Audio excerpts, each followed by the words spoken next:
Tech Addicts Episode 1, an Ayaneo Diffusion.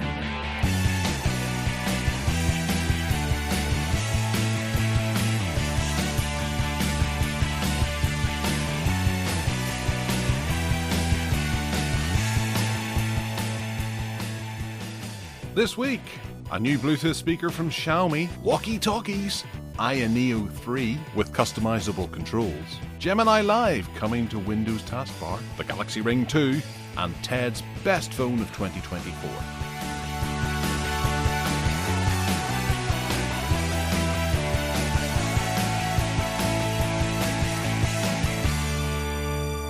Hello and welcome to the Tech Addicts podcast. Yes, believe it or not, it's 2025 and we're back.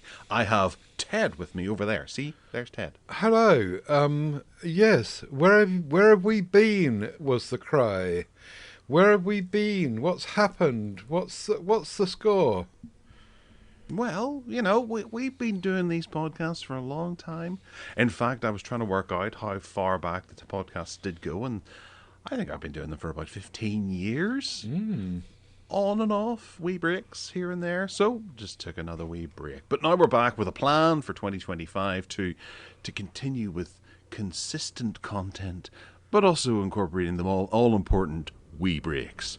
So we're back. We're going to do 10 episodes, then take a wee break. Then 10 episodes, then take a wee break. A bit like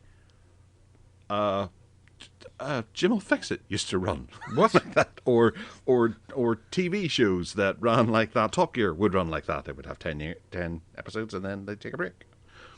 Or 361 Degrees. Which, the trouble with 361 Degrees was that they had this plan to do seasons, like we're talking about, and they just never came back one day, and that was it. There's no more seasons. We mustn't do that. Okay, well, we'll try and do that. Well, we'll try to avoid doing that, but whilst also flavouring the seasons with specials and exciting things. Peppering. And we've got plans. Badly put together plans that are jotted down on a napkin somewhere. Go on, would then. you expect anything more or less? Spill the beans on your seasoning. No, the people will find out in the weeks to come. But there are. I've discussed them with you, Ted, so you know that there are plans, and I'm not making this up. Yeah, we'll have little specials as we go along. Next week, in the coming few days, there's CES 2025. So next week's show we'll have. Oh yeah, that's the other thing you haven't said is that the 10 will not We've be. only just started. The 10 will not be like it was before every 2 weeks. It's going to be every week.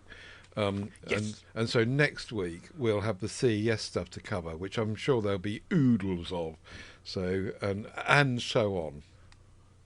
Well, it should actually work out quite nicely because the calendar shows that it's going to be 10 weeks of fun, 10 weeks of none. 10 weeks of fun, 10 weeks of none. 10 weeks of fun, taking us up to Christmas holiday, then that's 2026. Yeah. Wow. See? Blimey. The year's gone before you know it. Yeah. Very good. Well done indeed. Talking of Christmas, it's been snowing here overnight, and there's about 3 inches of snow everywhere. It's stopped at some point during the night. It's not snowing now, and rain is forecast, so it's all going to get washed away. But at the moment, it's like a scene from a blooming Christmas card in Victorian England, you know. Excellent. Have you gone out and drawn a yellow circle around your caravan so that no one approaches? I drew the line at that. I don't want to get my feet cold going out there. It's cold enough in here as it is. It's down to just over freezing point. I don't know. Have you had snow up in Northern Ireland? No. It's just grey, overcast, and there's evidence of rain everywhere. It's too wet to snow. Right. Which is typical. Although I was walking out of work on Friday and I felt there was a flurry in the air. So it might have snowed toward the centre of the country. I don't know. Right. Tends to do that. We're kind of protected around Belfast Lough. Keeps us a wee bit warmer so we don't tend to get snow. Yeah, normally in North Wales we are because we're right. I mean, I'm right on next to the sea, and normally in North Wales we just kind of get salted away from the snow. But yeah, occasionally it happens, like it has today. And apparently, someone posted in the MeWe group earlier on today a photograph. He was in Yorkshire, I think, somewhere up north, Huddersfield. No, can't remember anyway. Somewhere in Yorkshire, I think it was, and they've got even more up there. So it's obviously swept across the country to some degree, but some places have missed it. So hurrah!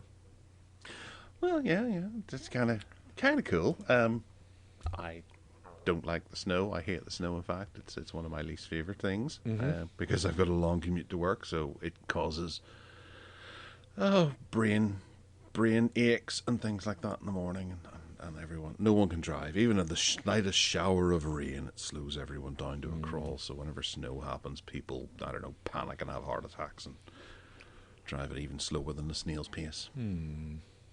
Aye. Well, we'll move into the feedback and fallout contribution section, where you'll notice that this show has been sort of cut down because we're going to be doing one a week.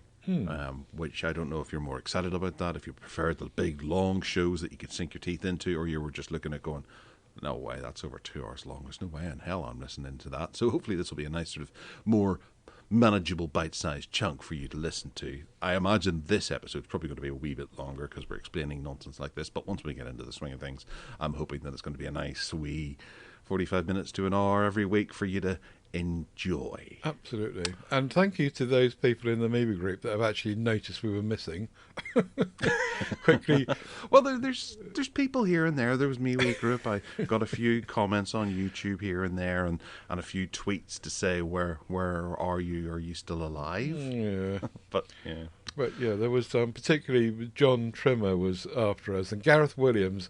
They were all biting at the bit, and I didn't want to tell them what we were doing in case it didn't come off and it wasn't properly planned as yet, and all the rest of it. Anyway, we're back. So properly planned. Good grief! Wrong show. So, what's the idea then? I don't know. I've kind of just layered it all in, haven't I? It's expertly done that everybody knows now what we're doing.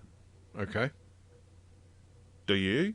Well, that's an important thing. I've never checked, folks. I think it's slightly different in the sense that previously, because we had a show that pretty much went on as long as we fancied, I was just chucking everything into the show notes that I was posting in the MeWe group, and we just reeled through tons and tons of stuff. Whereas because it's more bite-sized, 45 minutes or so per episode, we've kind of said, right, let's have 5 stories in the main section and a couple of other things. And we decided, or you decided, that we would keep the bargain basement, which is a good idea because that's quite good fun. And so it's kind of just cut down a bit. But as you say, it's weekly and not fortnightly. So twice as much, half as much, twice as often. That's a way of phrasing it, yes.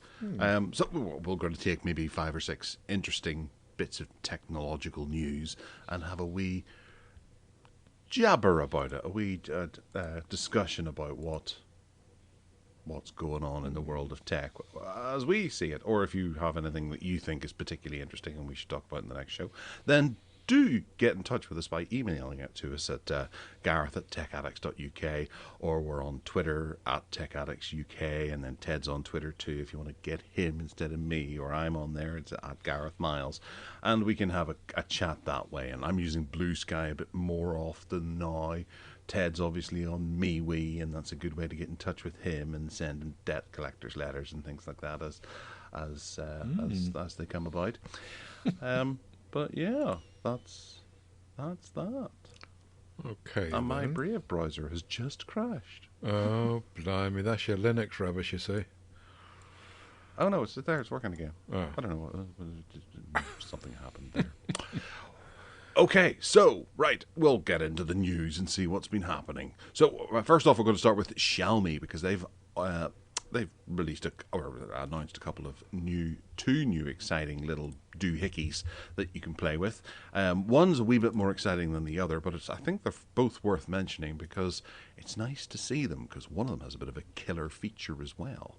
The Xiaomi Bluetooth speaker features a 360-degree sound and RGB lighting, and is now available in several different European countries.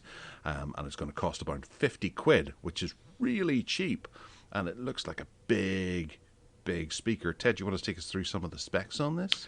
Yeah, I guess so. Like as usual with Xiaomi stuff, it's so well priced. It's almost you can't really ignore it, because for 50 quid you just get so much here. It looks very much like one of the Sony speakers. It's even got RGB lighting settings you can use. It looks like there's a strip on one side of it, but I'm not quite sure about that. There might be a strip on the other side too, where the lighting is coming from.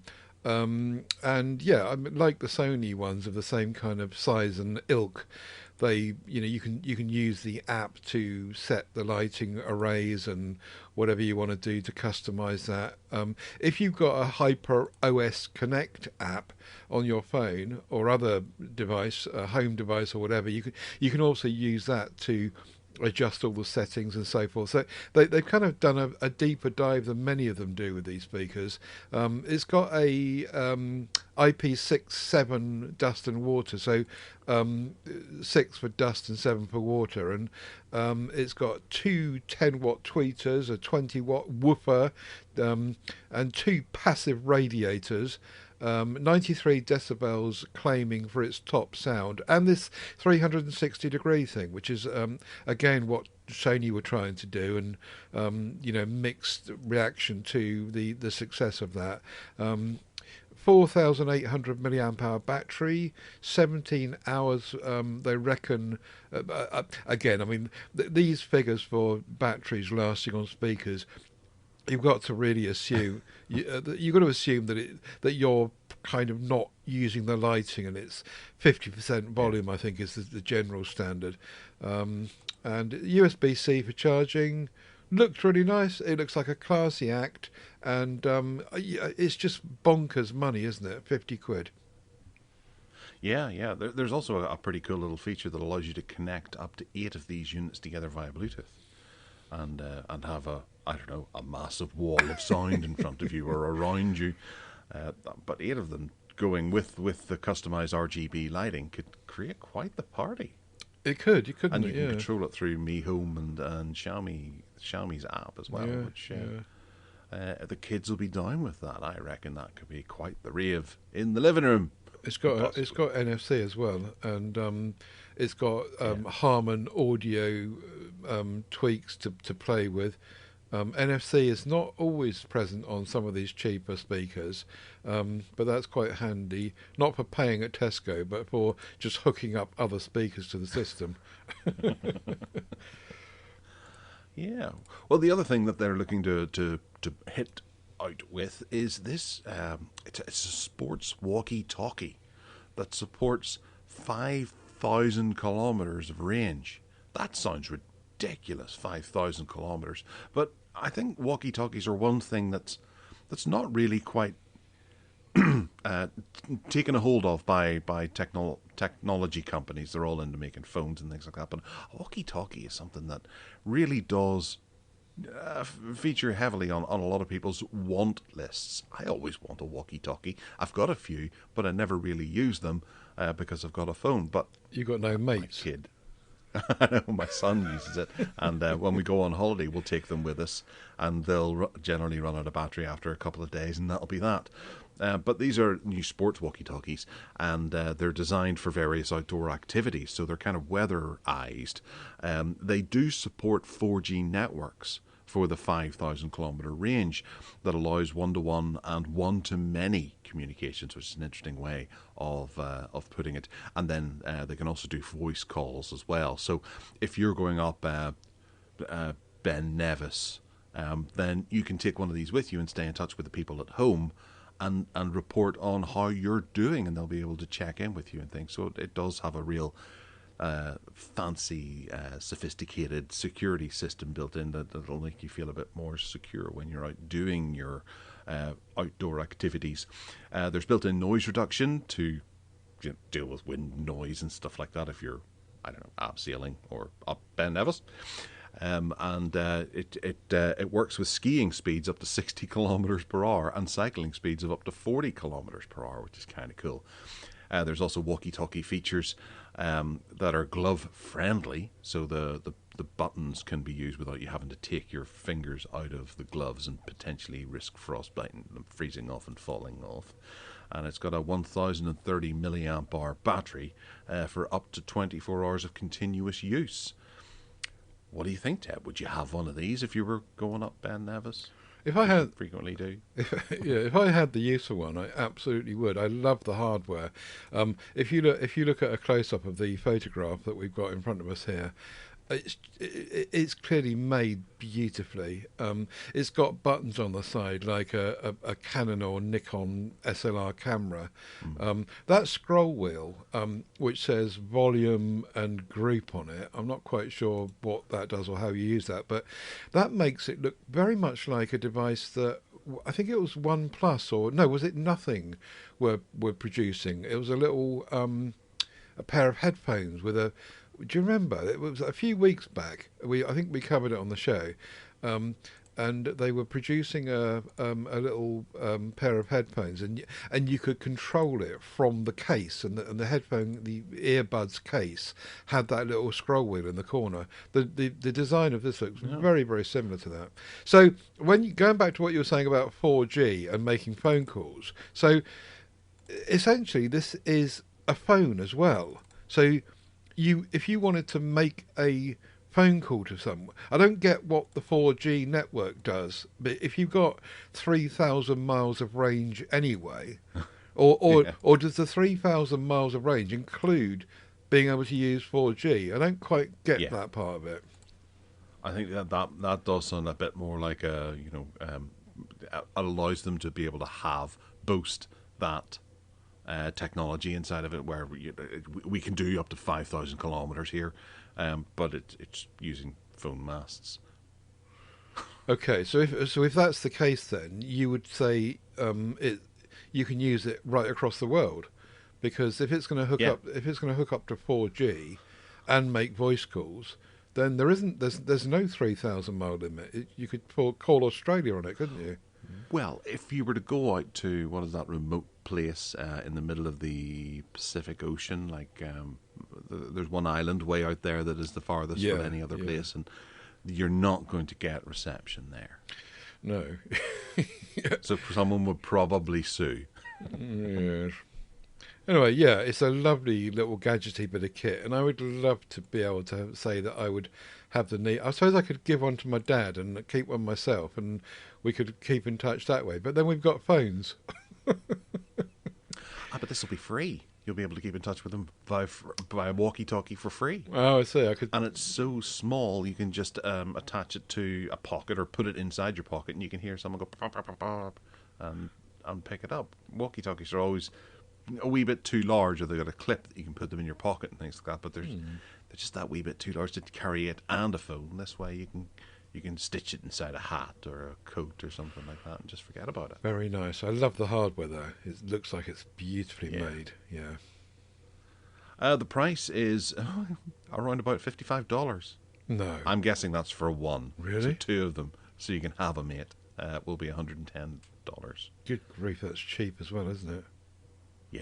I should have mentioned that at the start, so maybe that's one of the reasons why I like it so much. You could just get you're right though, because I was talking to my dad recently about red panic button lapel badges for older people, and actually for the same kind of price as setting yourself up with that, you could just you could just have one of these, and he could stick it on his clothing and forget about it, but it would be there if he fell over and smashed his head open on the concrete. He couldn't move. Well, that's graphic, yes. Not just hurt himself when he fell, but smashed his head open.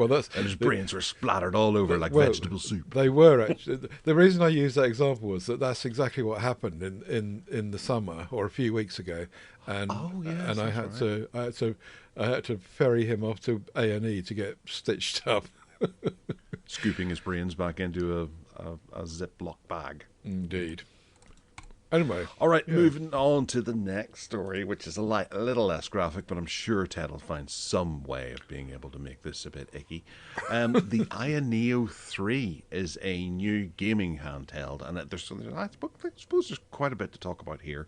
But they've announced this new fantastic little gaming device that looks to address one problem that everyone has with gaming devices, portable gaming devices, in that no one's ever happy with the button layout. They can't please everyone, so Ayaneo have tried to please everyone by making a device that you can pop the thumbsticks and D-pads out and replace with other ones. Now, the left and the right both have two button placement areas where you can essentially have a D-pad above the joystick, or Joy-Con, and then the X, Y, A, B buttons above the Joy-Con. You can take them out and turn them 180 degrees and put them back in. And I mean up and down as opposed to round the way. So, so the top is the bottom. And then you can have the Joy-Con above the D-pad as you wish, but then they'll also sell various different other ways or other configurations that you can purchase and pop them in as well. Hopefully that means that you'll be able to get maybe a Steam Deck style touchpad as well if you're doing gaming, because it's been announced that, or not quite announced, but there's a lot of hints and things that Steam OS is going to be compatible with various other devices, portable gaming devices outside of just the Steam Deck in the near future, and that might be realized before the end of the year. So you don't get rid of your Asus or ROG or any of those other gaming devices just yet because you're sick of Windows. Steam OS might be on its way.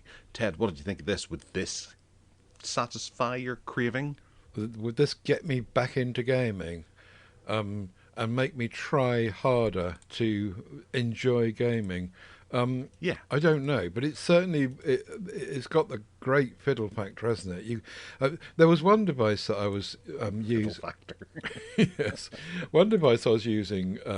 I don't know, last year or something, we talked about it on the show, and I said to you, look, that joystick is in the wrong position. I want the joystick to be level with each other, and it wasn't. The left one was high and the right one was low or something, and I said... The Xbox way. Well, right, okay, so I said if the other one was the other way round and the two joysticks were level with each other, I'd be much more at home. The Switch way. The Switch way, exactly. And this would clearly make that possible, and you could just do what you like with it. It's a great idea, isn't it? I love modular stuff. We love modular stuff.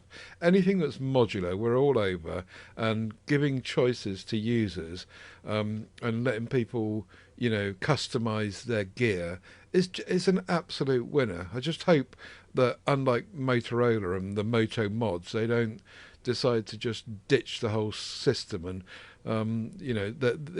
it's no longer usable 3 years down the line because they've moved on to something else. But yeah, very interesting. Well, I had a thought about this, and I did think, because I like, whenever you're having a shower, you start thinking quite deeply about stuff. Well, we're finding mobile phones somewhat boring at the moment. There's not much in the way of innovation whenever it comes to mobile phones, aside from the technology inside that gets steadily better as time goes on. But the general form factor of it doesn't change anymore that much. And anything that does is a bit of a freak show and has to be investigated at the highest level.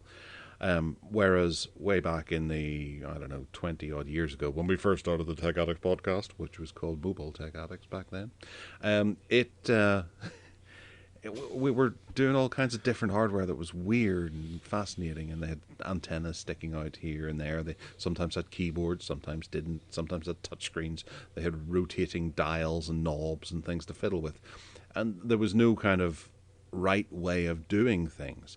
And I'm a bit concerned that we're getting closer to a gaming device that is satisfying all needs, and that's where the whole idea of freshness and designs may come to a screeching halt if this is perfect. Say the Ayaneo 4 comes along.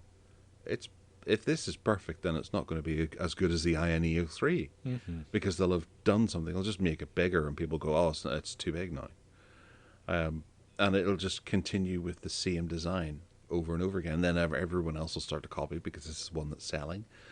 So gaming devices are always really interesting. I love whenever all the companies like Ambernick and things like that start putting out new devices because they make a variety of different devices for everyone who wants them in certain ways. Ted, you prefer the Game Boy style, whereas I prefer the Game Gear style. So I'm liking this Ayaneo 3, whereas you might be more comfortable if they were to do a different one that did the same thing in a way with the Game Boy form factor. Yeah, I see what you mean. You mean a kind of more upright kind of thing. No, I'm okay with the broad, the wide thing. I just think that these modular buttons would just make it so much easier to well, obviously it would to make it work for your hands as you want it to work. And as I say, all joking aside, if that was the case, if my hands felt comfortable with one of these devices, I'm much more likely to give it a go and say, oh yeah, I feel at home here. This is much more like the Nintendo way, and so that's where I came from. Tell me, the Ayaneo 3. Was this already on sale without the modular bits, or is the whole thing new?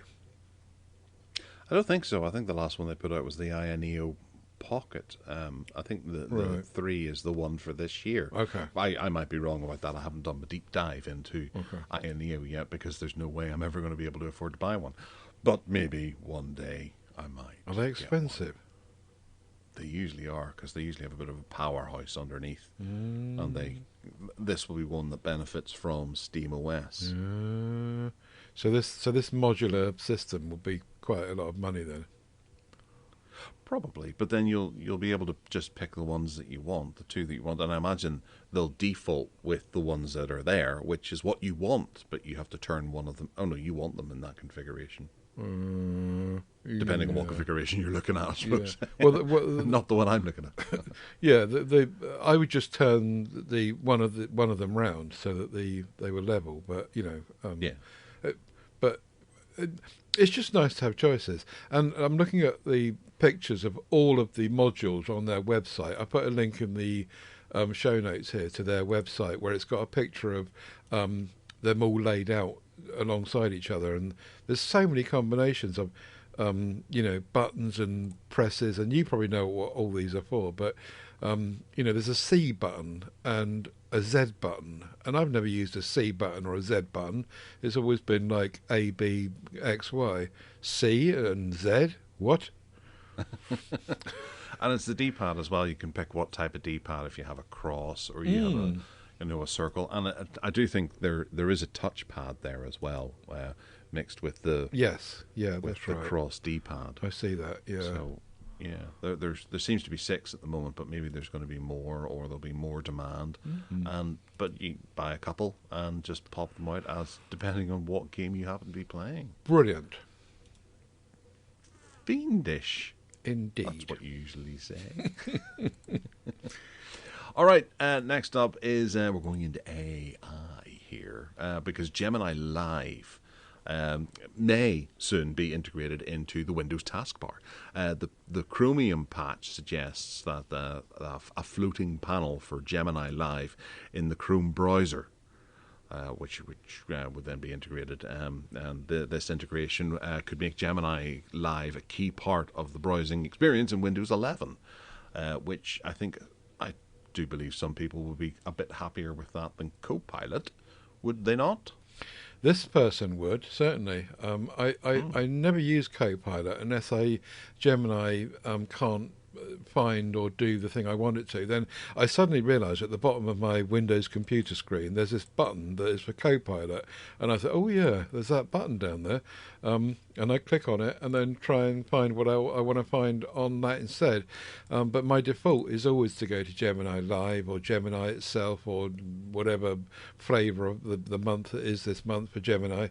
And yeah, this is about basically Google hijacking Windows and putting a floating button, which would seem to be heading for the taskbar, or it could be floating on top of your whatever you're doing. They're not quite sure how this is going to work, so it might be that you've got your Windows computer open, and then this thing you can just summons up as a floating window over the top of everything you're doing, or it might be integrated into the whole Windows way of laying out other windows or whatever. I don't know, but the point is though that once that's open, you don't necessarily need to be inside Chrome to be using it. So you could be doing anything else. You could be, recording a podcast on some other software, and then you want to find something else. You can just float into there and do it.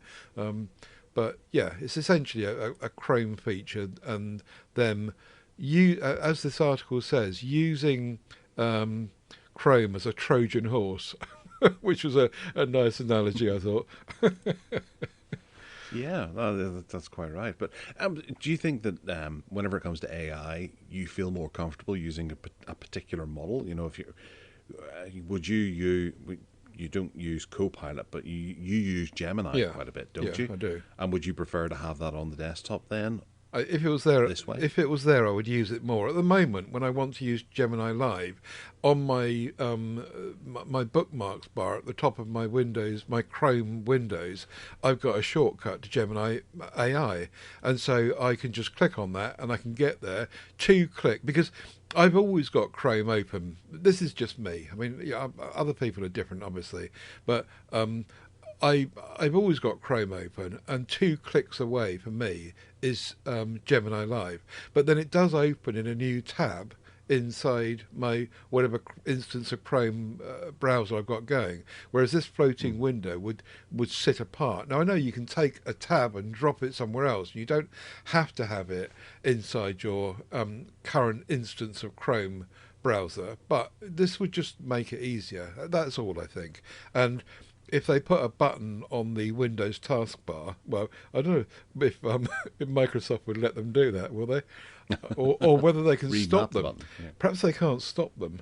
Well, yeah, I'm sure the European Union would have something to say about it anyway, if they were to try and do that. Yeah. They always have, and we're seeing the results of that, at least here. It is raised that there's a potential concern over the performance issues due to Chrome's already resource-heavy nature and expanding privacy concerns as well. Do you have any thoughts on that? Privacy, or do you not care? The privacy, I don't really care. I decided a long time ago that I'm not trusting anyone except Google, and all my eggs are in one basket, and Google is the company that I've decided to trust.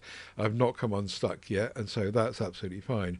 In terms of using up system resources, well, I've got quite a powerful computer with lots of RAM, so I'm not personally concerned about that. But someone that's got a lesser specified machine, we were talking about tabs and how much how much RAM they were using before we recorded today. And one of the tabs we had open between us, it was using 500 and something megabytes of RAM. So if you suddenly got a machine that's got 4 gigabytes of RAM, you might say, well, that's going to use that up quite quickly. Whereas if the Gemini Live is a standalone, PWA style facility, then you wouldn't be using it in PWA, Progressive Web App. Good point. You wouldn't have it inside the Chrome browser you've got open. It wouldn't be using up that RAM, but then it would be using its own RAM up, I suppose, as well. Okay, right. Grand. Well, it should be interesting to see whether or not this floats or not. And yeah, floats. It's going to going to revolutionize the way we do things, whether we like it or not. AI is going to be in your life. And I'm going to have a wee chat about AI later on, and some of my implementations of it as we go. But before we do that, we're going to talk about the Galaxy Ring 2. No jokes at all. It looks like we're going to be getting a Galaxy Ring 2 at the Galaxy Unpacked 2025, which could be quite an interesting affair, which would be launching around about November, possibly. Rumored, maybe. I don't know. What do you think? What do you want to see packed into your ring? There's no jokes here, Ted. I'm not making any jokes. It's all real. I've got so little interest in these smart rings. I really have. It's a nice addition, and I guess that if you're out there, but I don't really think that people are going to go out running or go out to the gym or whatever without their phone anyway. And I get that they reckon that the fitness tracking and the health tracking will be better on a ring, but I actually don't know much about these rings, I'm afraid. When's the Galaxy packed? Oh, the 22nd of January. So January, yeah, so that's another couple of weeks away. And it'll be interesting to see how they're going to float this. Sometimes you get the feeling that, there's nothing wrong with the Galaxy Ring. Why do they feel 12 months later that they've got to bring out a successor, unless it's going to be really significantly better? I mean, they're talking here about it having a better battery life, and it's got some AI capabilities, whatever that means. And it like you were saying just now about phones, it's like tiny incremental increases, and you think, why do they need to do this for these tiny? And everyone's then got to go and buy a new piece of hardware, which suits Samsung, no doubt. But I don't know. It just feels like if it's for these few.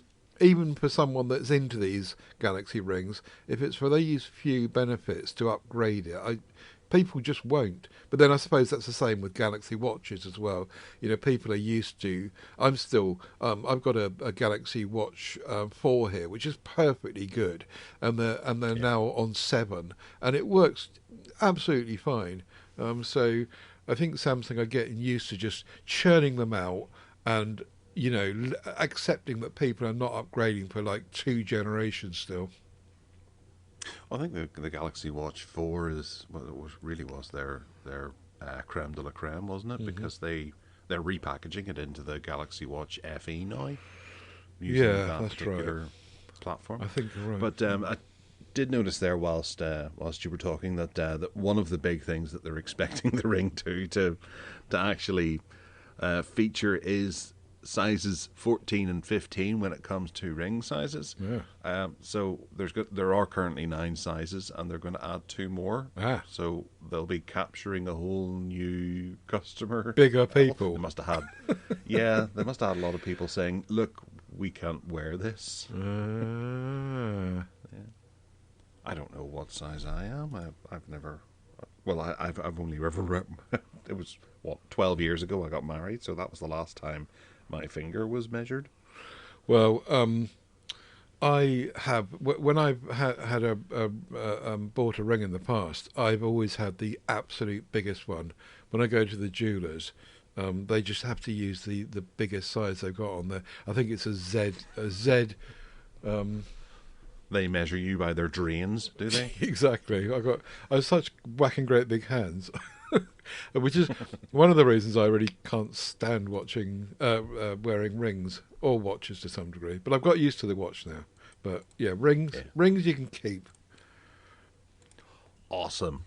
Well, the last news story we're going to talk about today is a particularly interesting one that I happen to note, and that was a young man called Ted Salmon posted his best phone of 2024, a full review and his justification as to why he has rated this phone his favourite of all the phones that came out in 2024. And I'm going to hand it over to Mr. Ted Salmon to take us through just why he reckons this phone is the dog's bollocks. Well, I've got a number of pointers. We'll link to my review, not review, but link to my appraisal of why it's my phone of 2024 in the show notes.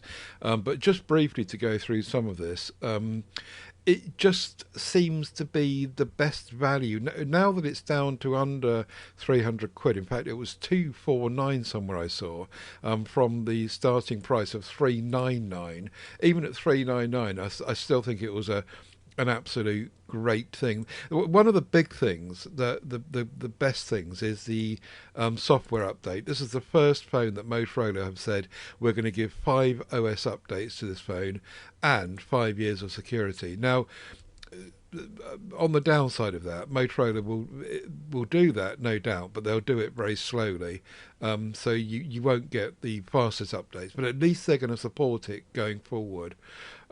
It's also the first device alongside the Razr 50 Ultra that's got an always-on display, which is great because peak display was super, but always-on is just a different step up. And one of the payoffs that they've included in terms of being able to do that is the lesser chipset. Now the chipset is it's one that is not going to kind of set the world on fire. It's a Dimensity 7300, but it's fine for the 98% of people. It's absolutely fine. It's a good balance, I think, and they've been able to make it so that it works with that. IP68 and military standard compliance is another top feature of this phone. Now, who would have thought that in this little dinky 6.36 inch phone you'd have got all this military standard protection and so forth. You're really selling it, aren't you? The design of this phone is just so lovely as well, and the colour. I got the red one, and the red one is just delightful, really nice. It's got fast charging, it's got Qi charging, amazingly. So last year's model didn't have Qi charging, they brought that back. 68 watt turbo charging, which is not the 125 of some of the models, but it's 68 is just stonkingly fast, and it's perfectly good enough. It's got access to all the smart connect stuff on a computer or a TV wirelessly. Hasn't got wired, but it's got wirelessly. It's got some AI stuff going on, creeping in. It's got Hello UI on the front, the latest front end to Android, and I've always liked what Motorola do with Android, which is great. The speakers, stereo speakers, are really good. The security suite is there, it's the same that's on the Think phone, which was built for corporate use. It's got a 3 times zoom camera. It's even got that fast f1.4 aperture on the main 50 megapixel camera as well. So the cameras I've got no complaints about, and nor will the 98% of people out there. So taking all these things into consideration, yes, you could nitpick with things that are not, could be better, but taking all these things into consideration and the price point it's at, I just don't think that in 2024 it can be beaten. With all of those features, that price and that size and just everything, the whole package is just so sweet that it had to be my phone of the year. Other phones do some things better, and but taking all into account, yes, I've said enough. Is there anything that doesn't meet your expectations? Well, it's got Gorilla Glass 3 on the front of the display, which means that some people might want to put a screen protector on that. Gorilla Glass 3 is quite old, so I've not had any trouble with scratches on mine so far, but then I probably don't treat it badly. It could have a 3.5mm audio out socket. It could have a micro SD card. It could also have a ultrasonic or capacitive fingerprint scanner instead of the optical one, which is not the fastest through the glass on the front of the screen. But I think that the thing that really sells it to me is this update promise. Frankly, I've grown along with Motorola over the years, and it's been my one biggest complaint, along with most other people really, that Motorola are just so crap at updating and promises going forward and all the rest of it. They slowly got better, but this, along with the Think Phone 25, the new Think Phone, which is virtually the same as this, 5 years, 5 OS updates. I'm really happy with that, and I'm very impressed. And that's what pushed me over the edge. My second choice for phone of the year was going to be the Pixel 9, or indeed the Pixel 8. Either of them would have got there, but this pushed it over the edge because of this commitment and my love of Moto. That's interesting. And it's a well put together and carefully thought out article that I recommend anyone goes and reads who's looking to change now. But I'm now interested as to the Pixel 9 was your second. Why is that surprising? I thought you were quite... Well, when I went to get my... Was it the Pixel 6 or 7 or whatever it was I had? I think I had to try and convince you that it was a good choice for me. I just... it was just one of those things that maybe... I really didn't expect you to rate so highly. Okay. Because it's naked and you have to go and get everything for it. Yeah, but there's advantages in that. And there's also this year with the Pixel 9 and to some degree the Pixel 8, which have both been given 7 years of updates, incidentally.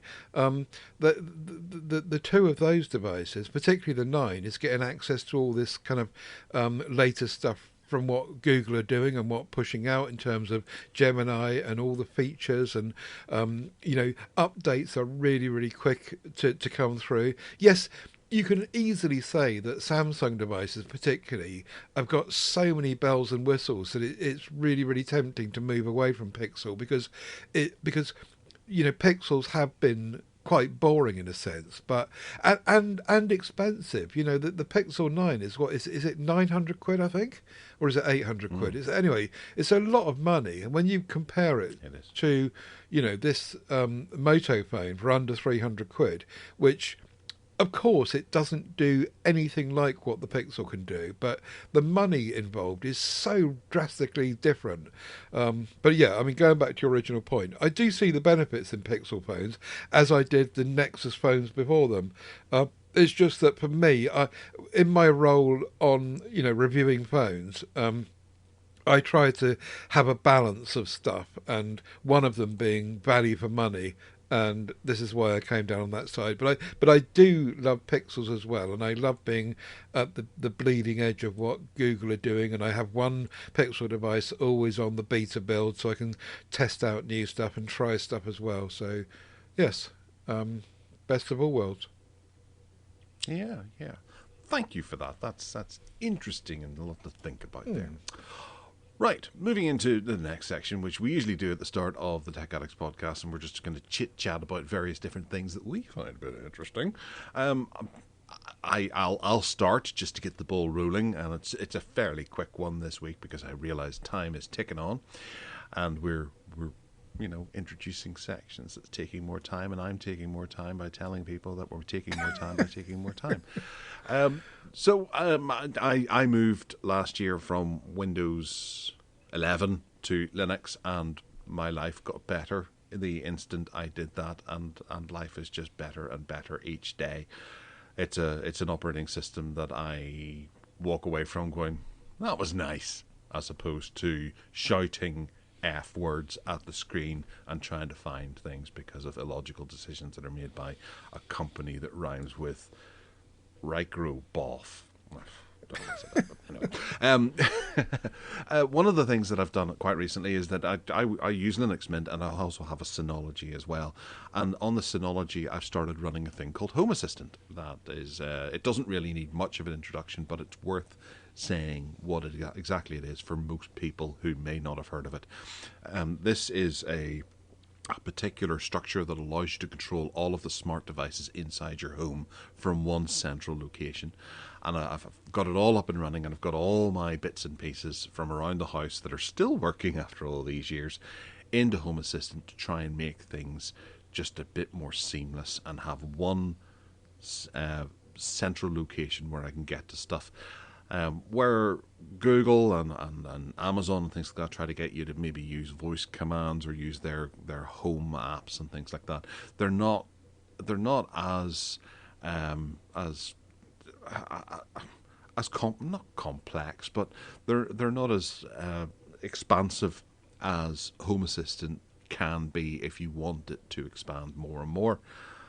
And I've set up my whole Home Assistant to do exactly what I want it to do, and I've worked out exactly how you do things. And things can be a bit fiddly and nitpicky, but it's one of those systems where you set it up and it just works. It stays there. It stays like that. Whereas the other day I walked in and asked, or I think it was my wife was asking the Google Home speaker to do something, and Google Home had disconnected. It was New Year's Eve. A couple of my new smart AI or smart plugs from the whole system. I don't know why. I had to go back in and reconnect. It was Tapo, which is the TP-Link, I think, system to Google Home. I don't know why it disconnected. No idea why. Home Assistant didn't have a problem with it. They would still operate, and I could use my touchscreen to turn things off and on. But it just worked. So I've gone and got an app for my Linux Mint desktop environment called Butler. That's not the Palm Butler, but it's somewhat similar, I suppose. If you remember back in the days of Palm, there was a wonderful application called Butler that would do things for you. But Butler allows you to see a whole interface in front of you of all your bits and pieces. And it's all nicely laid out and have full control over everything, and it's just attached to the taskbar, and away you go. It replicates everything that's on the web interface for you to interact with and see what's happening. And you can play around with it and customize it and put in all kinds of different dashboards and things like that. It's great. Absolutely terrific. And life is just better with this. Butler's great. It looks fun, yeah. I love dashboard type stuff. Oh, Home Assistant is a treat for you then, because you can design your own dashboards. You can go get other people's dashboards. You can have certain ones depending on what you happen to do. You can have it on your phone. You can have it on your tablet. And that's great. Yeah, wonderful. Lovely. What a system. But the two things that I wanted to highlight was, because we were talking about Gemini and Copilot, I've launched my own AI model for me to be able to play with in the house, and I have Alpaca and Easy Diffusion. Alpaca for just doing general text-based AI stuff, where I'm just playing with it, and you can ask it how to do things, which makes things so much easier, because you're like, what can I do with AI? I'll ask AI, what can I do with AI? And it gives you a whole thing, and it's like, well, you want to do this, you want to do that, you want to do that, and it widens up your whole world. And before I knew it, I was down the rabbit hole of going and getting Stable Diffusion, which a particular version of that is called Easy Diffusion, that you can install on your system and then be able to design all your own imagery. My wife does a thing called Olio, which is a food waste thing that redistributes food waste from supermarkets and stuff. Mm-hmm. And she puts that out, and she generally wants just a wee AI.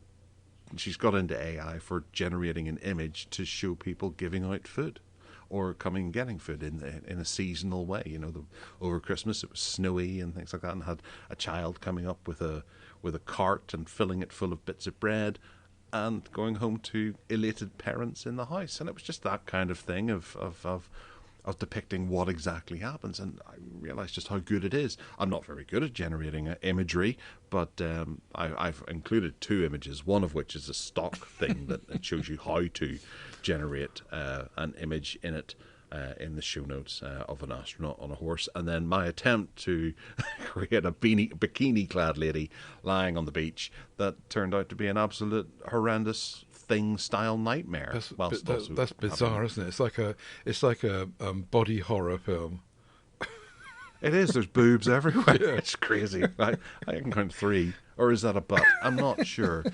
But it's worth looking at to see how big of an atrocity that is. And I'm slowly having to play with it in the background. You might hear me clicking around things because I'm really excited by this. Because you can just create body horror Yeah. in AI. It's wonderful.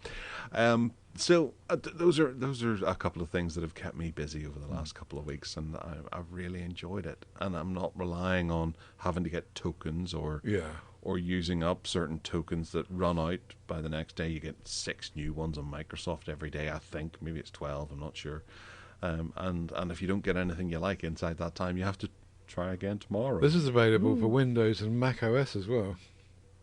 It is. It's worth downloading and having a play with, just at least. And it's pretty fast too. Some of the images can take between 5 and 20 seconds to generate, which is great. So using your own hardware. Presumably this is just maintained by and written by enthusiasts, is it? No, I mean, clearly no one's getting any money out of this, are they? It's OpenAI based, so it shouldn't be. But there's a whole thing about open software now, about how the big companies are going in, taking bits of open software, open OSS, open source software, and implementing it into their models, and then they charge for it. Right. So they're trying to work out a way that the people who initially design it to be free can get paid by the likes of Google or whatever, nicking bits of code. Mm-hmm. Not that I'm saying that Google do that. I don't have any proof that they are doing that. I don't know that they're doing that, but it's just an example. Yeah. But you can test it out at home and use it for your own means. I'm not using it for anything professional, so I'm just helping them, and they can take the information that I've discovered, or the bugs that I've discovered, and try to fix them to make a better model tomorrow.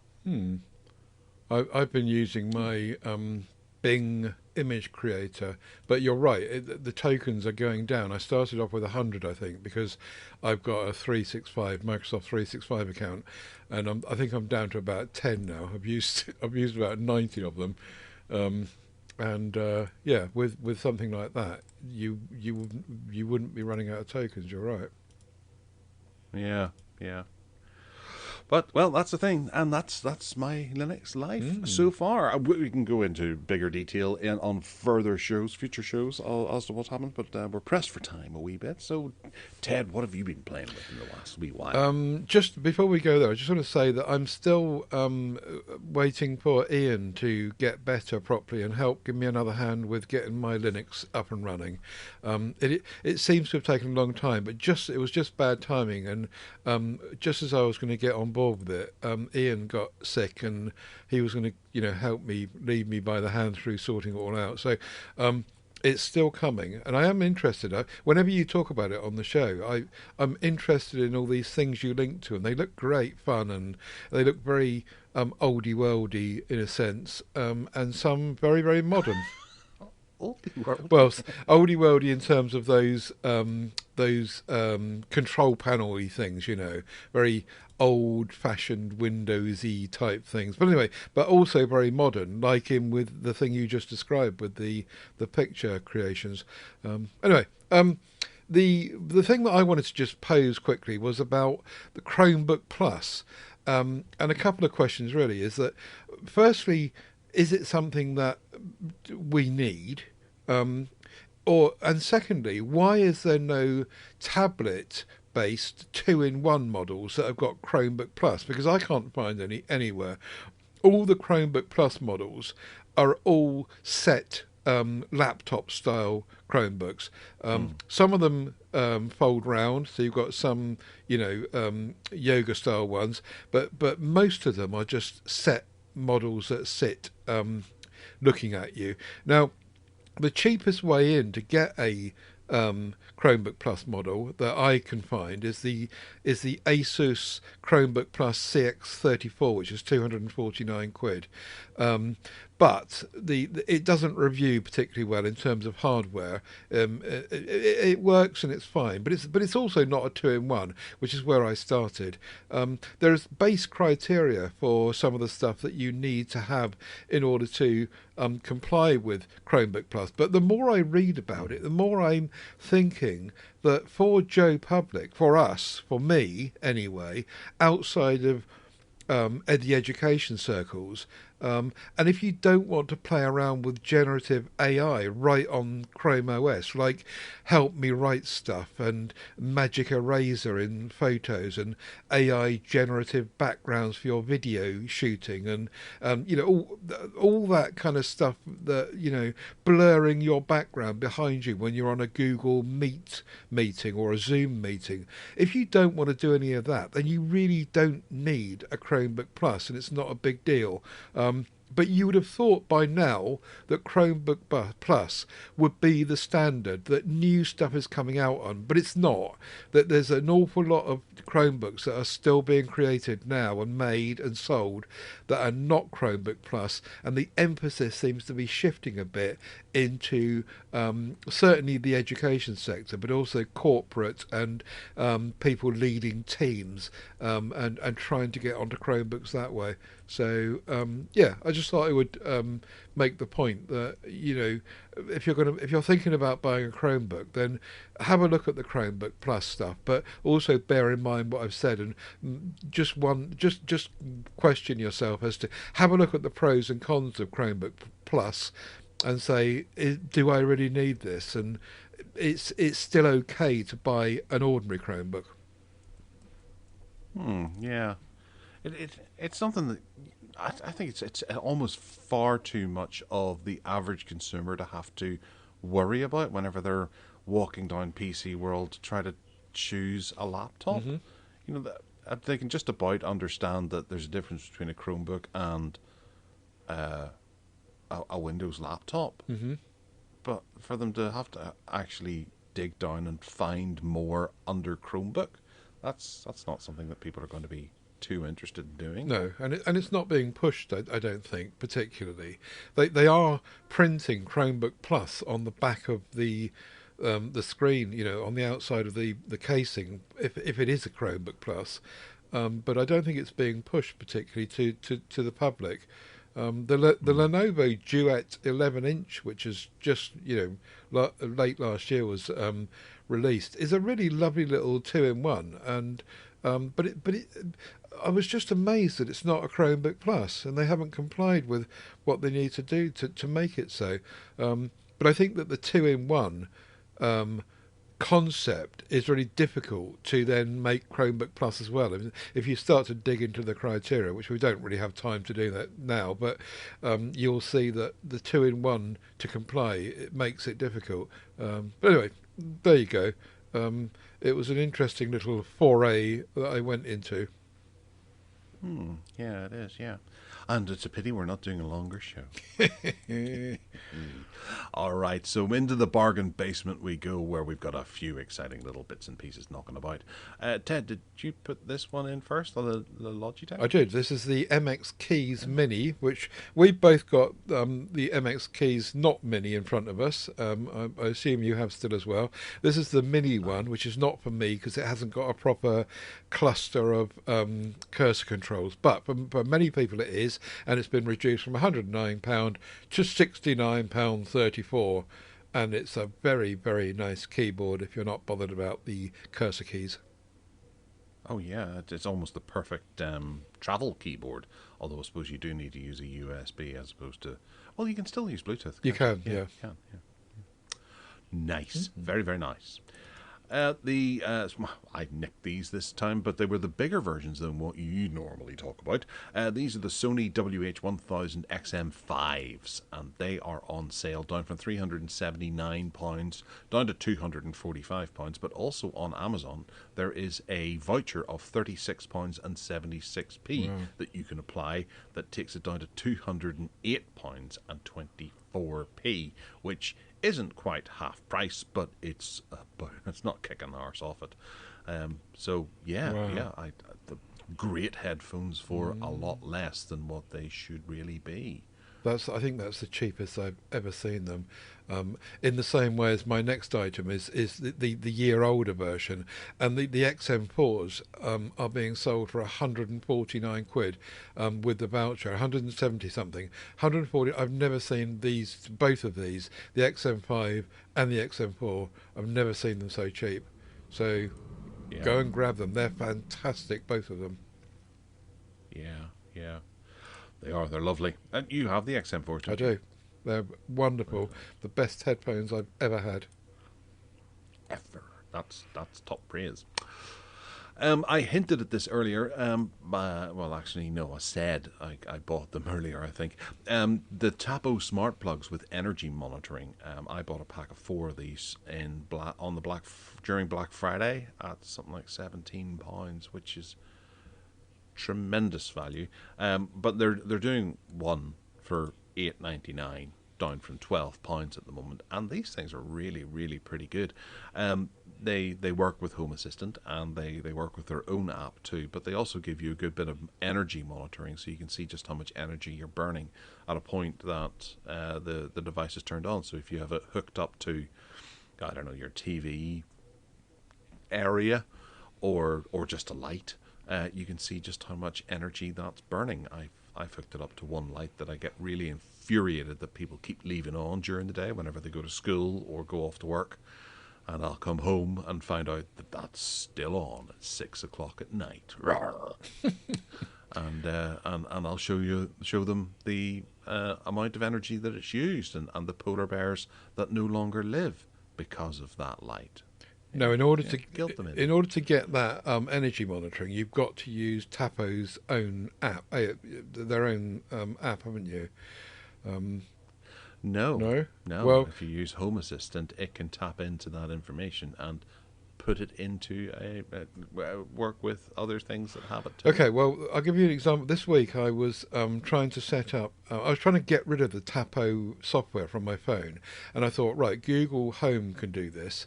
And what I was trying to do was change the schedule of when a light came on and went off. And I couldn't find anywhere in Google Home where that worked. And when I asked Gemini, it told me, no, if you want to schedule timings on it, you've got to use the Tapo software. That's right. Yes. Yeah, Google Home is it's crap, as I said earlier. Home Assistant allows you to do that, okay. And you can do all kinds of other things as well with it that even the Tapo app doesn't offer. Okay. So it's worth expanding your interactivity with your smart devices and make them even smarter again, because Google does the bare minimum that doesn't do much. Yeah. Oh. Next up. Okay, next up is two pairs of buds. The Samsung Galaxy Buds 3, which were 159 quid, and then now they're 109. And the Pixel Buds Pro 2, which were 219, and they're now 189. So if you've got a Samsung device, the Buds 3, I've got a pair of Buds 3, not the Buds 3 Pro, but the Buds 3 that don't shove down in your ear canals. And they've been reduced significantly, more so than normal. When I got mine, I think they were 120 quid. Now they're 109, and the Pro 2s were, I've not seen those reduced before. 189, not a big saving, but a bit. Yeah, no, it's still a saving's a saving. Mm-hmm. That's what we're here for. And the last one that I have, I think, yeah, it is USB Type-C cables that I happened to pick up just the other day. They are USB to USB, USB-C to USB-C charger cables from Ugreen, and these are the 100-watt fast charge type cables, and they've been dropped in price from £5.79 down to £4.59 if you're an Amazon Prime customer, of which I'm not, so I paid the £5.79. But I think that's still particularly cheap. They are a meter long, which is fine for most things. Obviously, you can get longer ones. What does it go up to, actually? No, I'm looking at it. There's 2 meters and 3 meters, and there's a half a meter one as well. But these things are really nice. They've got a braided cable.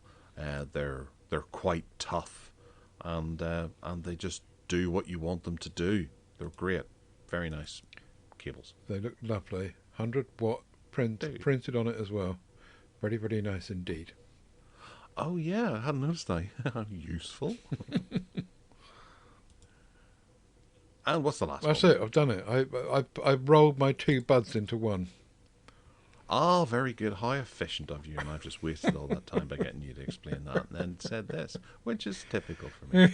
All right, well, we'll be back this time next week with another short, sharp to the point Tech Addicts podcast for you all to enjoy. And we wish you the best week. And if you have anything you want to get in touch with us about, you can by emailing us at gareth@techaddicts.uk. And there's also at techaddictsuk. You can find me on Twitter too, at Gareth Miles. I'm also on Mastodon and Blue Sky, and have my garethmiles.com that has most of my bits and pieces that I tend to do.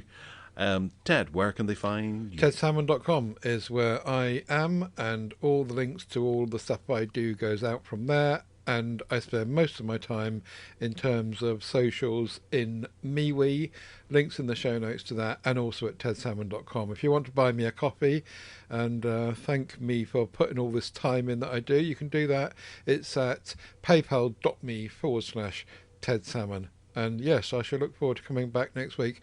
If there's any highlights of CES 2025 that you pick up in the week and you want us to talk about, then, as Gareth says, drop us a line, give us a shout. Give us a bell. All right, well, take care. See you next week. Bye-bye. Goodbye.